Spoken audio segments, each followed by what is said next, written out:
D'agneau maintenant. Est-ce que vous aimez l'agneau? J'adore. Alors on en dégustera tout à l'heure avec la recette de Kevin. Et l'agneau de Poitou-Charentes avec Monsieur Denis Bergeron. Merci d'être avec nous. Vous êtes vous éleveur d'ovins je suis éleveur. À Saulgé. À Saulgé, oui. À côté de Montmorillon. C'est près de Montmorillon. Alors l'agneau du Poitou-Charentes, c'est depuis très longtemps un agneau très important dans la filière de l'agneau en France. Oui, c'était créé il y a 40 ans. La marque Agneau Poitou-Charentes, parce qu'à l'époque c'était pour se démarquer de l'agneau anglais qui arrivait à l'époque à moins cher, donc on a voulu s'identifier et se démarquer de l'agneau anglais. Donc petit à petit on a créé cette marque avec un cahier des charges pour assurer aussi le consommateur. Alors c'est quoi le cahier des charges? Parce que l'agneau du Poitou-Charentes a une IGP. Une IGP, c'est une zone géographique protégée. C'est une zone de production qui reprend l'ancien Poitou-Charentes, les 4 départements de l'ancien Poitou-Charentes. À l'époque on avait fait cette zone-là de production, donc les agneaux sont nés élevés sur cette production. Et après, cahier des charges, alors alimentation notamment pour la mère. Les brebis pâturent au minimum 7 mois dans l'année, dans les prairies.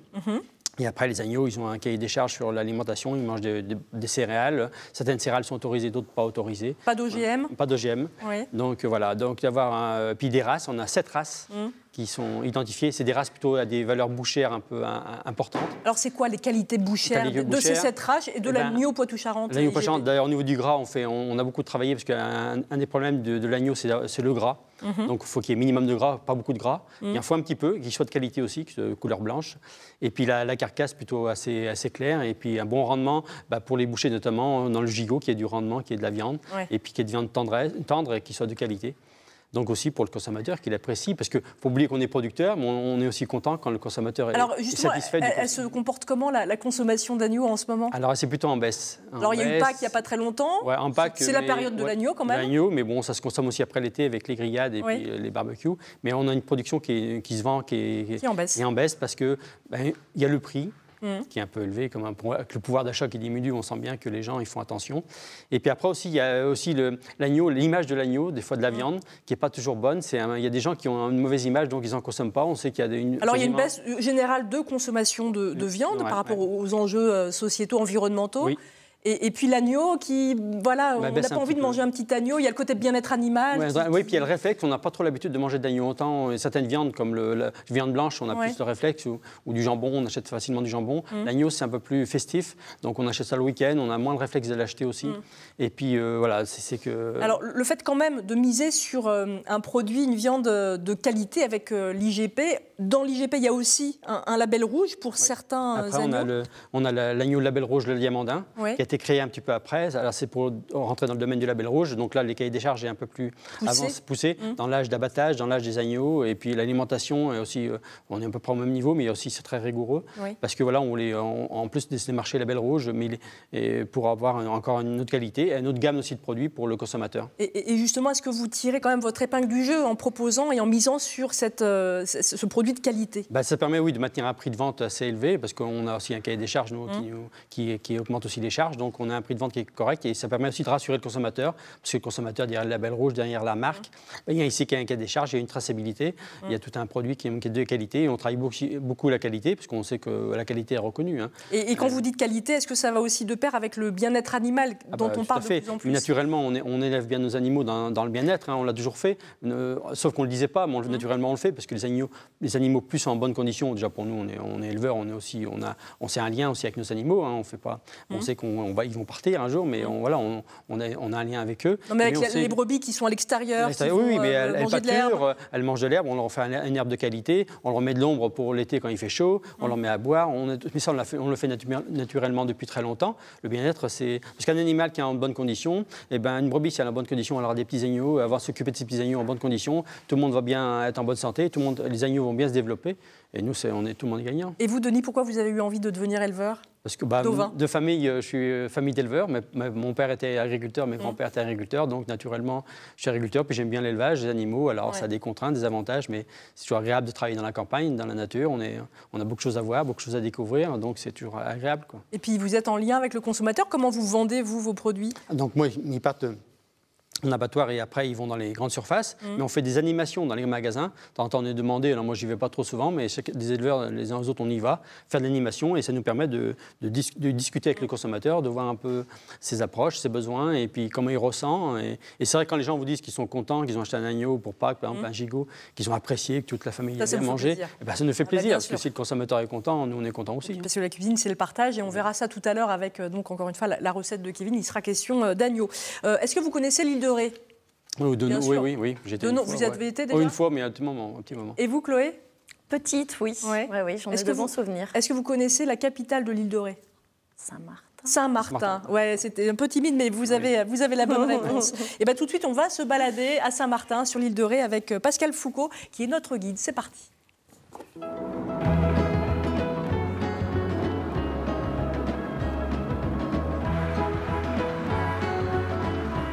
Bonjour les amis, aujourd'hui on vous emmène en balade sur l'île de Ré et direction Saint-Martin, la capitale de l'île, 2400 habitants, l'hiver.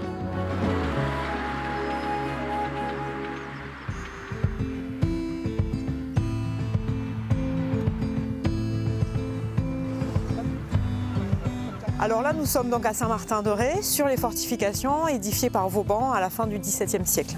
Alors pour quelle raison on a décidé comme ça de protéger cette partie de l'île? Alors il faut bien s'imaginer qu'à l'époque de Louis XIV, qui est comme on le sait un roi très belliqueux, il a une volonté de protéger absolument son royaume. Et ça va passer notamment par la construction d'un arsenal à Rochefort. Et pour protéger cet arsenal, il va demander à son ingénieur des fortifications, Vauban, de penser tout un système de sécurité. Et dans ce système, l'île de Ré est vraiment une position stratégique. Alors cette fortification a eu d'autres vocations, on sait qu'on y embarquait des bagnards à une époque. Cette citadelle va en effet devenir, plus tardivement après la Révolution, au 19e, un lieu de départ pour le bagne. Il partait du port de la citadelle et il remontait jusqu'au port dans la ville de Saint-Martin pour prendre un petit bateau qui s'appelait la Martinière et qui les amenait vers les bateaux-bagnes qui, eux, étaient amarrés au large.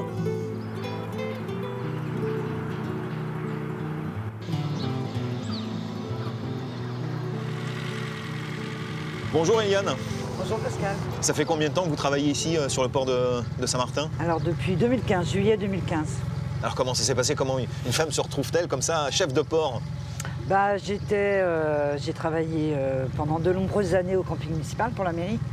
Et quand le maître de port est parti de Saint-Martin, j'ai postulé et puis j'ai eu la chance qu'on me propose de gérer et le camping et le port. Donc, et vous êtes combien comme ça en France, femmes chefs de port? Il y a quelques femmes quand même. Vous êtes une poignée quoi, hein? Oui, il y en a pas beaucoup. Alors ça représente du boulot, là on peut l'imaginer. Combien de bateaux ici dans le port de Saint-Martin? Il y a 220 bateaux à peu près et entre 40 et 50 places visiteurs l'été. Selon la taille des bateaux. Et déjà une longue liste d'attente, hein? Oui, il y a plus de 260 demandes. La plaisance, c'est pas non plus forcément toujours très cool? Si, généralement ils sont cool. Puis les moins cool, on les rend cool.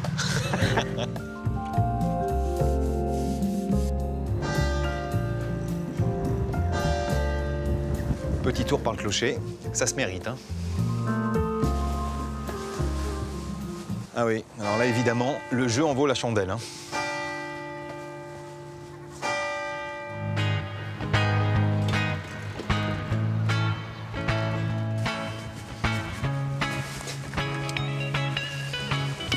Bonjour Samuel. Bonjour. Ça va bien? Ça va? La forme? Oui. C'est le bouclage? Bah oui, c'est le bouclage, comme tous les mardis.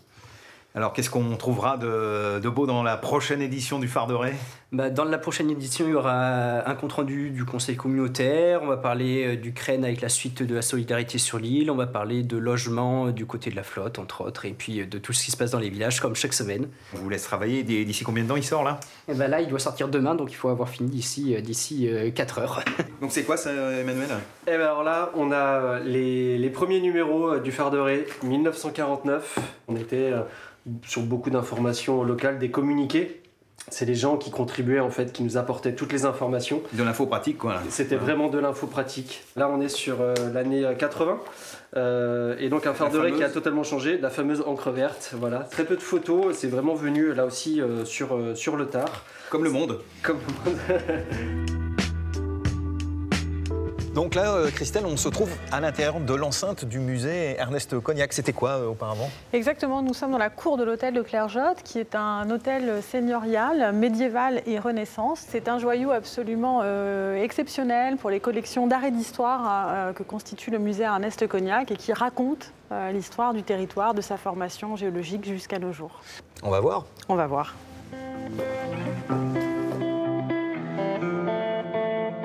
Alors ce Ernest Cognac, c'était qui? Alors Ernest Cognac est né à Saint-Martin. Il est connu surtout pour avoir fondé la Samaritaine et avec son épouse Marie-Louise Geil de nombreux prix, notamment le prix Cognac G pour les familles nombreuses. C'est un nom que les studios de télé ont aussi bien retenu.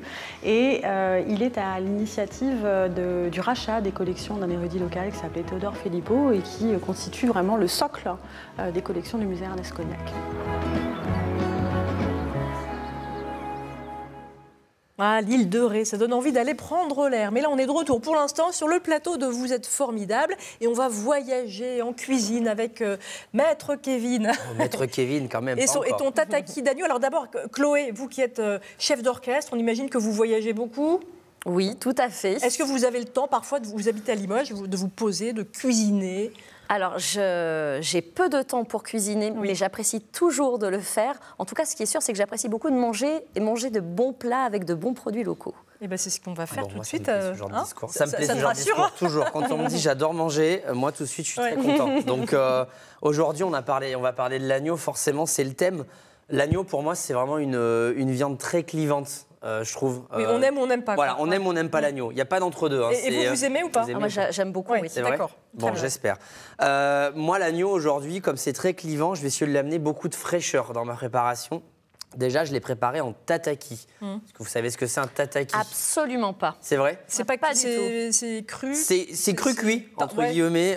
En fait, c'est le fait de chauffer une poêle très forte, de venir saisir la viande de tous les côtés pour lui faire cette petite réaction de Maillard qu'on peut voir juste ici. La réaction de Maillard. Dans les mains. En fait, c'est ce petit côté, la marron. La réaction de Maillard, c'est scientifique. C'est le fait de créer une croûte autour d'une viande. Derrière, regardez le côté cru à l'intérieur. On le fait souvent avec la côte de bœuf. On vient la faire saisir très forte. On lui fait sa réaction de Maillard. On emprisonne entre guillemets la viande à l'intérieur. Et derrière, on va la cuire en cuisson lente. Moi, là, je l'ai vraiment fait saisir. C'est un rôti de sel d'agneau.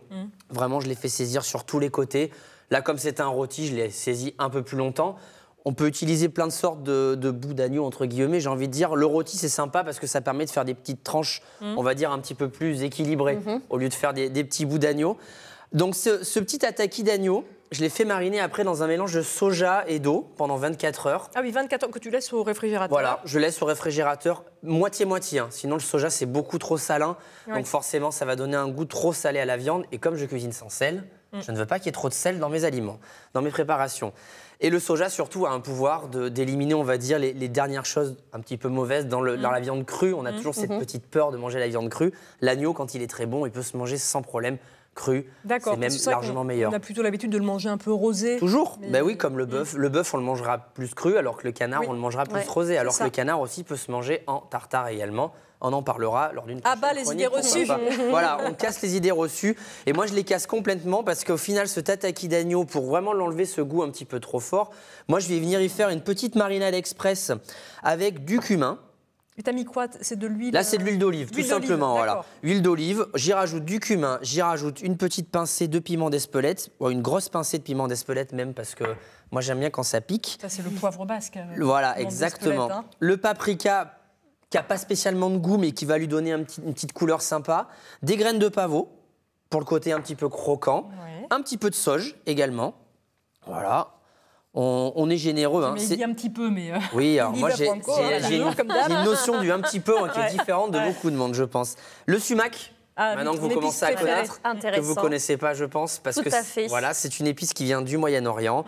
Je la rappellerai toujours, ça remplace mon sel dans mes préparations. C'est super bon, c'est vraiment un petit bijou, je le conseille à tout le monde. J'avoue, et tu sais quoi, Kevin, j'essaie d'en trouver et j'en ai pas trouvé. T'en trouves pas? Dans des commerces, non. Et non, malheureusement, moi je le trouve que dans des épiceries spécialisées, notamment dans des grandes villes, on va dire, où il y a des grandes épiceries spécialisées de produits exotiques. Là, on peut en trouver. Sinon, malheureusement, ça va être sur la petite souris et l'ordinateur. Et voilà. Donc là, on a une marinade express. Cette marinade avec mon pinceau, en fait, je le conseille à tout le monde. Au lieu de faire mariner sa viande, on peut préparer vraiment ça en 2 minutes. Et juste avant de la faire cuire, on vient regarder, snacker, vraiment arroser cette viande tranquillement. Là, ma viande, elle est déjà cuite. Donc moi, ça va vraiment servir d'assaisonnement à ma viande pour lui donner ce petit goût épicé. L'agneau, ça se cuisine beaucoup avec du cumin, des épices qui viennent un petit peu du Maghreb ou du Moyen-Orient. Donc là, vraiment, j'essaye de le rappeler. Vraiment. Et l'agneau, moi, je le conseille en tataki, en gigot, l'épaule d'agneau, cuit 7 heures lentement au four. C'est bon, ça, c'est une tuerie. Même pas besoin de couteau, on y va à la fourchette. On met le plat au milieu et on tape tous dedans et c'est réglé. Cuillère. Exactement. Là, Vanessa, je vais te demander de me passer les petites assiettes bleues. Mais bien sûr. On va se faire un petit dressage minute et après, on va rajouter tous les petits toppings que j'ai prévus pour encore amener vraiment cette idée de fraîcheur à l'agneau. Donc là, moi, regardez, des petites assiettes, ça peut faire des petits amuse-bouches pour l'apéro, ça peut faire aussi une belle entrée sur des plus grandes assiettes. Vraiment, on est sur un produit qu'on peut travailler, comme le disait notre producteur. Notre Denis, éleveur bovin. Que l'agneau, ce n'est pas spécialement à Pâques, ça peut aussi très bien se manger l'été, des côtelettes d'agneau au barbecue. Il n'y a rien de bien meilleur que ça, honnêtement. Moi, j'adore l'agneau, j'en mange très souvent au final. Donc je suis peut-être un bon consommateur, je suis un bon client je pense pour l'agneau. Là je mets 3 tranches mais on peut en mettre largement moins. Ou plus. Oui, alors ça dépend de la gourmandise de vos convives. Exactement. Celui-là, cet agneau-là, je le mets derrière, hop, on l'oublie tout de suite. Et là, c'est le moment où on va y rajouter plein de petites choses. On va y rajouter une petite crème fouettée à l'estragon. D'accord. Côté anisé, sauge ou estragon, vraiment, les deux vont très bien ensemble dans une petite crème. Donc là, moi, cette petite crème, je la mets un petit peu sur le côté, vraiment en mode... tu l'as faite comment, cette crème? Eh bien, c'est juste crème fraîche, une crème fleurette. Crème fleurette. Avec de l'estragon ou de la sauge vraiment séchée. Je mets ça dans mon gros robot. Je mets le robot sur 4. Et là, honnêtement, j'ai plus rien à faire, si ce n'est faire attention, parce que quand on mixe trop une crème, ça fait du beurre. Ça fait du beurre, oui. Et on n'a pas spécialement envie d'avoir du beurre. Vous pouvez le tester, faire votre beurre maison aussi également, mais j'ai jamais essayé, donc je ne pourrais rien vous dire là-dessus. Là, je le dresse vraiment comme si on mettait de la moutarde, de la mayo, du ketchup, vraiment en mode topping. Limite, la crème sur une tranche, le pesto sur une autre tranche, et derrière le petit sorbet sur une autre tranche. Pesto alors aussi. Là, j'ai fait un pesto. Le pesto, vous connaissez tous ce que c'est. Huile d'olive, basilic. Voilà. Toujours le basilic. Oui. Alors qu'on peut faire des pestos de plein de choses. Pesto à la menthe? Des pestos à la menthe, pourquoi pas? Très bonne idée. C'est ce que j'ai fait aujourd'hui en plus. Ah là, les bons esprits se rencontrent aujourd'hui. Pesto à la menthe, pesto de fan de carottes, de fan de radis aussi également. On peut vraiment tout faire à partir du moment où on met de l'huile d'olive, du parmesan, des pignons de pain. Et je vais demander à Bruno et Denis, venez, rejoignez-nous pour la dégustation. Ou des noix de cajou parce que c'est moins cher. Donc là, moi, j'y ai mis de la menthe fraîche. J'ai tout mixé. Et bien ça m'a fait un petit pesto de menthe. Vous allez voir, le goût n'est pas si prononcé que ça. Ça amène vraiment de la fraîcheur. L'agneau et la menthe, ça va super bien ensemble. Nos cousins américains, notamment, adorent la gelée de menthe avec l'agneau. À première vue, on n'a pas trop l'habitude. Et non, on n'a pas l'habitude, nous, de manger ça. Et là, vraiment, encore, dans cette idée de fraîcheur, un petit sorbet citron vert. Oh là là, amener un petit côté sucré-salé. Toujours, moi je suis toujours plein de surprises. J'essaye en tout cas d'être plein de surprises quand je fais mes recettes. Et le but du jeu, c'est de vous surprendre aussi à la dégustation. Alors, et là, Denis, vous qui élevez des agneaux, vous allez nous dire ce que vous en pensez. Vous n'avez peut-être pas l'habitude de manger de l'agneau comme ça. Et comment vous le mangez, vous, l'agneau? Chacun sa petite assiette. Et puis après, gigot, autre. Oui, un peu classique. Et vous avez des fourchettes, des couteaux et des cuillères. Je vous laisse déguster et me dire surtout ce que vous en pensez. Alors, on est vraiment sur quelque chose de très frais. Le pesto de menthe avec une côtelette d'agneau l'été au barbecue, ça peut être génial, franchement. Alors attention, le verdict arrive dans pas longtemps. Est-ce que c'est bon ou pas? Est-ce que c'est frais?